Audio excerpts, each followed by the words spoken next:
The monthly dose of good news from 2 days ago. Thank you.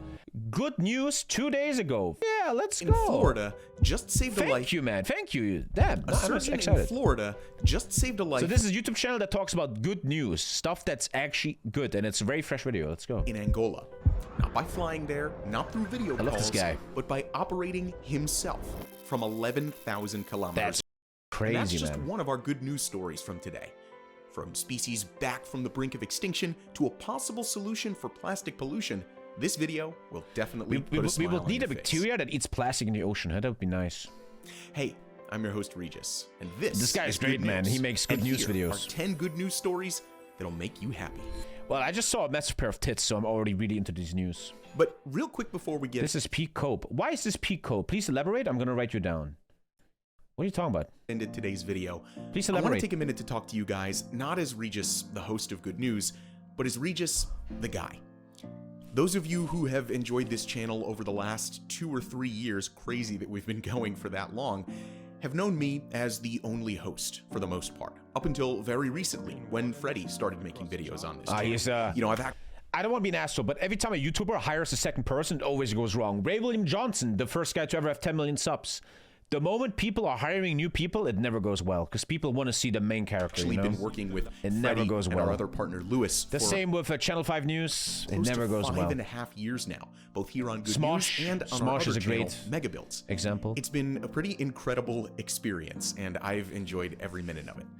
A lot of you have been asking questions in the comments about why we've added a second host, and I wanted to take a minute to just address some of those right here so you guys know That what's never happening works. and what's But coming all the down best. the pipeline in the future. Long story short, for those of you who don't job, difficult, frankly, beginning of other with these two just purely Oh shit, AI. full-time- Here we go. Nice. Let's get into today's video. Okay. Our first story takes us to Chile, where a helicopter approaches a remote mountaintop. The location is Cape Froward in the country's far south. No one cares about The Serbian team protests. inside There is always are Serbian protests. searching for one of South America's most endangered animals, the Huemul deer.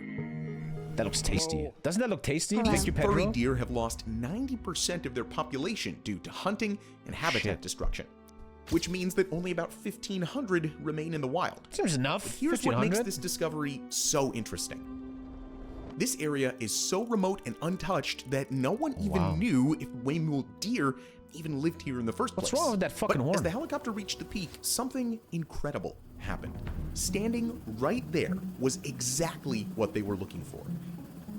A completely unknown population that had been thriving in secret. Barbecue sauce? And it wasn't just one deer either. Lately, I'm Conservationists very much feeling a big steak. I want to eat a big steak. Lately, I'm feeling that very hard, from man. So when I rewilding see Chile, animals, oh discovered a god. thriving group of 10 Huemul deer in this pristine Nice. wilderness that will soon become Nice. a national park. Miguel Lopetegui, a park ranger the who hunters joined the know where to expedition, look. was amazed by what they found. De llegar al lugar, ir en el No, helicóptero it's en la so cute. cumbre y He's ver like un huemul en la emotional about cumbre. it. The area is so remote that helicopters are the only way to reach it, which explains exactly why these deer have survived. Venison is very good undisturbed. if it's done This well. discovery brings real hope for one of the continent's most threatened species, proving that there are still wild places where these deer can live safely. While the deer are being The best food I've ever eaten in my life was venison. I will never forget. It was in Degusteria Italiana in Florence, if you ever go there. And what they did is they took pasta dough, and they had a venison stew they cooked for fucking, I think, 15 years. And they put the venison stew in the middle, and they made a ravioli. And then they took a frying pan full of butter and fried it in the frying pan and put a bunch of marmalade on top. That was the greatest food I've ever eaten in my life. I'll never forget it. found, others are getting new homes. Mexico just made a decision that's sending waves I like how we look at the bad news and it's America, China, Europe, Russia, but Mexico and Chile are crushing it with the good news, man. across the entertainment industry, and it's all good news for marine mammals. Mexico's Congress has voted to You count going down. You guys want to see fucking flames, huh? And Nepal fucking exploding. approve a complete Fuck the good ban news. on using dolphins, sea lions, and orcas in captive entertainment. The ban takes immediate effect, with all 350 Yeah, straight up, man. If I was like a dictator, I would instantly ban these ocean parks. Have you ever seen that meme? SeaWorld parking spot meme. See that? So this is a real thing, man.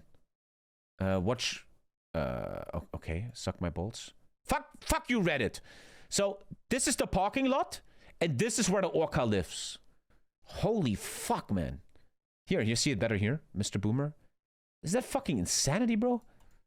Dolphins currently held in captivity across Mexico, relocated to ocean sanctuaries. And Mexico isn't alone in this global movement either. France banned orca and dolphin shows in 2021 with a 2026 deadline, forcing Marineland to close in January of this year. That's also democracy, right? We're forcing you to stop, but you have 5 more years, man. That's always a bit weird. But France still has that shit, yeah? Damn. Meanwhile, India considers whales and dolphins to be non-human persons, meaning that they have rights like humans and bans on their captivity entirely. What is your feeling on this shit? Because I really welcome this. Am I a gay libtard now, though? I like this. Like, if a law code has, like, rights, certain animals have certain rights. You're not allowed to kill a dolphin and shit like that. I think this is good. Other countries, including Brazil, Switzerland, and the UK, have implemented similar strict bans. This makes it nearly impossible to keep marine mammals in captivity. This global shift represents something remarkable.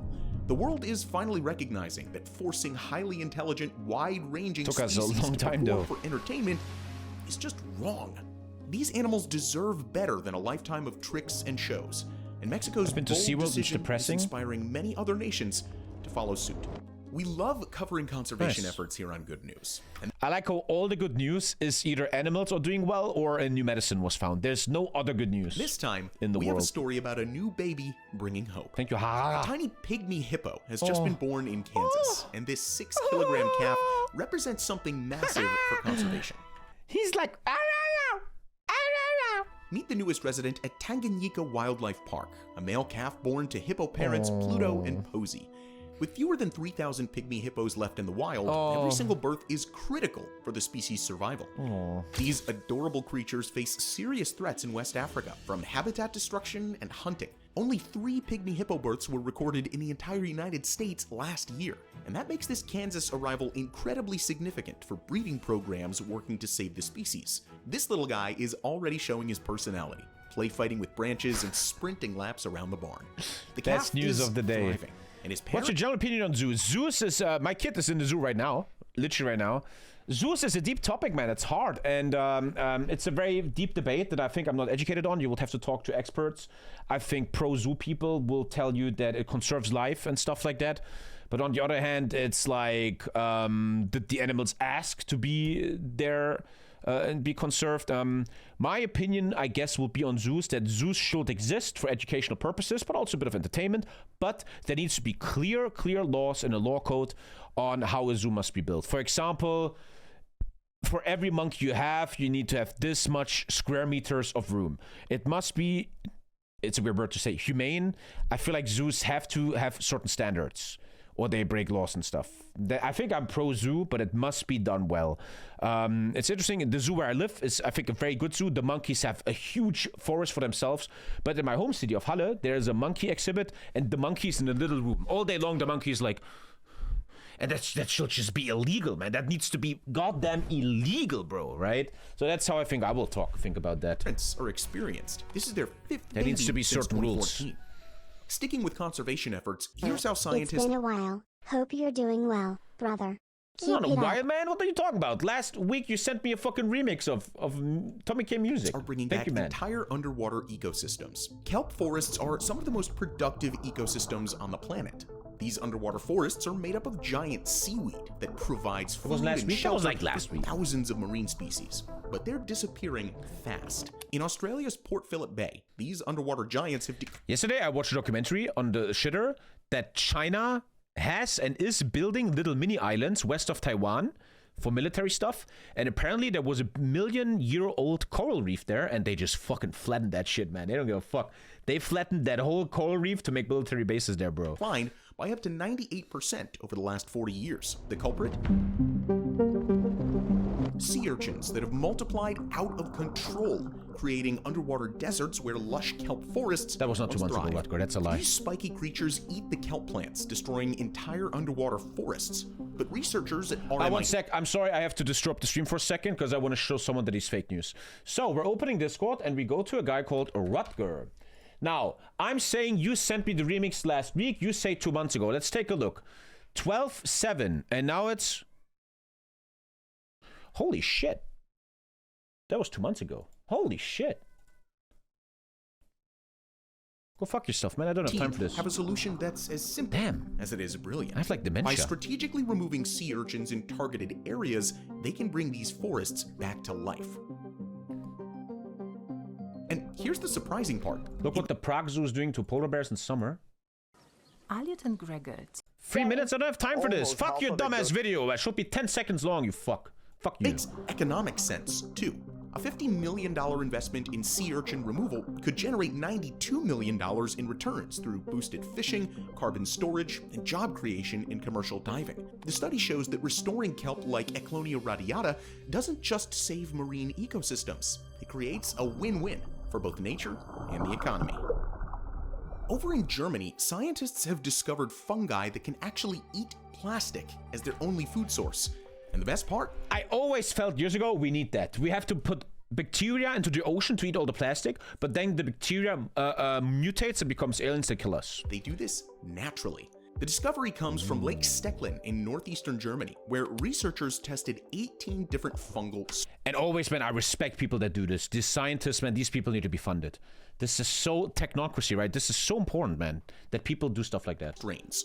4 stood out as the best plastic eaters: Fusarium, Penicillium, Botrytinia, and Trichoderma. That's so interesting. So, how does this work?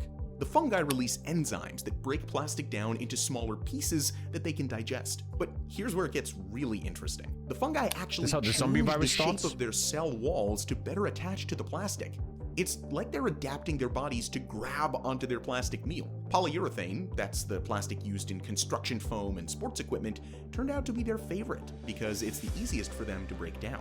In tests, these fungi consumed over 90% of available oxygen in less than 14 days while breaking down the plastic. The graphs show how much oxygen the fungi use up and how much carbon dioxide they produce, which tells us how actively they're digesting the plastic. The more oxygen consumed and the more CO2 produced, the harder the fungi are working to break down their plastic meal. While these fungi aren't going to solve our plastic crisis overnight, they're giving us new tools in the fight against pollution. Call me a pussy, but when I see pictures like this, that makes me so sad, bro. Of course, we can't just dump these fungi into the ocean and expect them to clean up all of our plastic. But it's a beginning, they need controlled laboratory conditions to work effectively. But this research opens up new possibilities for targeted plastic cleanup in the future. Now, here's a story about 2 siblings who turned their worst moment into something incredible. Meet Cedar and Posey Connell. When Cedar was diagnosed with cancer, his sister Posey decided to turn their fight into something bigger. She wanted to help other families going through the same battle, fighting cancer. Cedar was just 15 when doctors diagnosed him with acute lymphoblastic leukemia. That fucking sucks, man. Lisa's family has that, right? They have the leukemia gene, and I really hope I never have to go through that shit, man. That fucking sucks, man. March 2022. God, that sucks. A blood cancer that suddenly stopped his active life. But instead of giving up, these Boston siblings turned their struggle into hope for others. They launched Team Connells for a Cure with a goal of $35,000. The program works through the Leukemia and Lymphoma Society's Student Visionaries Initiative, and in just 7 weeks, they raised an astonishing $620,438, nearly 8 times their target, earning them LLS. This is a Walter Jr. scheme. This is 2025 National Student Visionaries title. Their motivation was deeply personal. Posey wanted to give back to the organization that saved her brother's life, while Cedar, now 18 and cancer-free, hopes their work will create... Hey, I became very emotional 3 years ago when my kid was born, man, and if I mention this would ever happen to my kid and he's cancer-free, I would cry like a bitch, man. I don't wish that on anyone. When you know what it's like to have a kid, man, everything changes. Treatments for future Before patients. is in 50 minutes. Over 2,000 students nationwide raised a record-breaking $48 million through LLS's Philanthropic Leadership Development Initiative. Their story shows how young people can make a real difference when they put their minds to it. And here's another story about fighting cancer, but this time, distance wasn't gonna stop the cure. This is the craziest shit what you see now. This is so Fernando da Silva fucking crazy. from Angola was facing prostate cancer that needed immediate surgery. But here's what made this story extraordinary. The surgeon who saved his life wasn't even on the same continent. Dr. Vipul Patel performed the Voila, entire such a cool procedure flag, from like an Orlando, Florida, warband. over 11,000 kilometers away, using cutting-edge robotic technology. That's crazy, This is a dude. robotic console. It's attached to a robot. And it's attached to a robot that What about does leg though? surgery Well, if the in patient doesn't patients, move, it should be in fine. operating rooms all over the world. Fernando became the first patient in an FDA-approved trial testing remote robotic I'm not very educated about terminal diseases, luckily, and it seems like the best thing you ever can do is trials. You have to get into clinical trials. surgery. You guys remember a year ago when there was news that people had ass cancer and then they healed like all of them? Imagine you're part of that group, man. Across continents. Dr. Patel controlled every movement of the surgical robot through advanced fiber optic networks spanning 2 continents. The precision was remarkable. Enhanced visuals and nimble controls allowed for less invasive surgery with faster recovery. But the real... I read that a lot, that all this machine stuff is very clever, even if you're in the next room. Because a human being, right? But if every surgeon will now use machines, you have everything's more perfect. Just the technology. It's what this opens up for global healthcare. Rural communities lacking specialist surgeons could suddenly have access to world-class expertise. Emergency situations could be handled What the remotely, fuck is that? potentially even from ambulances. Holy shit. As Dr. Patel puts it, this represents a huge leap forward for healthcare access worldwide. But real quick before we continue, if you're enjoying these stories, Those are more subscribe for sterile, more yeah. good news like this. We'd really appreciate it. And the good news from Africa just keeps on coming. And this breakthrough could save thousands of newborn lives. Malaria kills But you see, the good news is mostly medicine and animals. That's the only good news we have nowadays. around 597,000 people annually, mostly children under the age of 5 in Africa. Oh, I can see that then. I'm dead honest. When I was younger, 1,000 people and I think annually, many mostly viewers feel children. this. When I saw a picture of this, I felt nothing. When I was younger, I felt nothing. Just honest. When I was 18, 25, I feel nothing about this, right? But now I'm a dad, it's 50 billion times more, man. When you become a dad, I fucking want to tell you this all the time. Something very, very, very inherent Under the fucks age with of your head, 5 man. You in change Africa. it For the changes. first time Because you ever. always imagine it's your kid. Look, I'm almost tearing up already, man. You always imagine it's your kid, and Newborn it's babies the now most have their terrifying own thing ever. specialized malaria treatment. Switzerland's drug regulator has just approved the world's first anti-malarial drug designed specifically for infants under 2 months old, and it's heading straight to the countries that need it the most. For decades, doctors have been forced to give newborns adult-sized doses or risky half measures because no proper treatment I can't watch it like this, man. existed for the I became so smallest sensitive patients. with children, This eh? new treatment called Coartem Baby changes everything. Clinical trials show it's perfectly safe and effective for newborns in their first 2 months of life. The youngest babies face the highest risk, and they can't receive vaccines until they're 5 months old. 8 African countries are fast-tracking approval, including Kenya, Nigeria, and Uganda. After decades of using risky adult doses, newborns finally have their own safe and effective treatment. From protecting individual lives to transforming entire communities. Sand In battery. the small Finnish town of Pornainen, something revolutionary I'm gonna say something autistic. I had a dream last night. I was dreaming something. I was dreaming the world is ending, and where would I go, like a rich person, to survive? And you know how rich people, they're building like bunkers and shit in New Zealand, right? They're building a lot of stuff in New Zealand. And I was thinking, what is the best place on Earth to build a society after an apocalypse, right? I was thinking yesterday. It just came randomly to me, autistically. What is the best place on Earth to build a society after an apocalypse? Iceland, exactly, because they have these geothermal power stations. They have infinite energy. Iceland has infinite energy. Iceland, right? Iceland is kind of the best fucking place there if you live close to these started power plants. operating. So I was wondering, why are the rich people going to New Zealand? Why not to Iceland? The world's largest sand battery has started operating, and it's about to change how an entire community heats their homes. A 15-meter wide tower filled with nothing but sand, and it can store enough energy to heat around 260 homes for an entire month. And it all started with 2 young Finnish engineers asking a simple question. How do you solve energy storage when you want the cleanest power possible?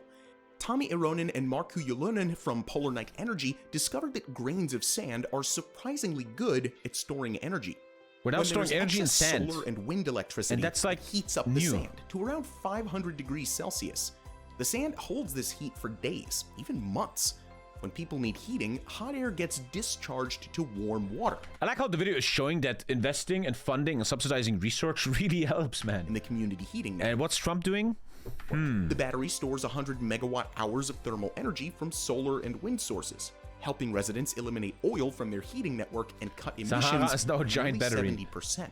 And speaking of simple solutions making a huge impact, solar power just made history in Europe. For the first time ever, solar... Someone made an anime fan art in your Discord. I never ever check my... Oh, man, I was excited and you show me an AI slop. You're a terrible viewer. What's your name? I fucking hate you. What's your name?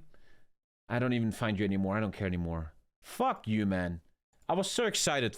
Power has become Europe's biggest Fuck you, source buddy. of You suck. electricity. Solar panels across the EU just generated more power than nuclear plants, wind farms, or any other source. They powered over... What? Bring back nuclear, guys, huh? Huh? 1/5 of the entire continent. Solar now accounts for 22.1% of all electricity, up from 19% Tommy, what if it's night? That's a good point, yeah. the previous year. And it wasn't just a few countries leading the charge. At least 13 EU We nations, now need to bring the including sand. Germany, Spain, and the Netherlands, all broke their previous... I read an article a year ago how Morocco is building the biggest solar park ever right here, and then they build pipelines into Europe, trying to make Morocco rich. I don't remember. I don't know how that's According going. to energy analyst Chris Roslow, solar power is delivering exactly when Europe needs it most. During summer heat waves when electricity demand reaches its peak. We even saw a thing a while ago on the stream where Japan is creating a system where they make the solar power plants a bit higher, like 2 meters, and below there's crops and stuff. So when the sun comes out, they can make the solar power go like Mack. But then they can also go a bit like this, so some solar goes below, and you can actually have solar power, but below it, you also have Europe some needs it most. During summer farms and heat stuff. waves when electricity demand reaches its peak. But here's the really exciting part. While solar was breaking records, coal hit an all-time low. Coal now makes up just 6.1% of Europe's electricity. I did not know that. Wow, that's amazing. And we're all still surviving. Well, the energy price is high. From 8.8% last year. Even Germany and Poland, traditionally heavy coal users, saw their coal dependence drop to record I think that's lows. great news, man. Spain is almost completely coal-free, Wow. generating just 0.6% of its power from coal. Okay, that's it for today's video. Do you think long-distance... Nice. I still have 1 hour left. I don't know what to do, man. She slipped through my fingers like sand. Heard that she had a man. Now I'm just sitting here sad. Oh well, ship sail. She slipped through my fingers like sand.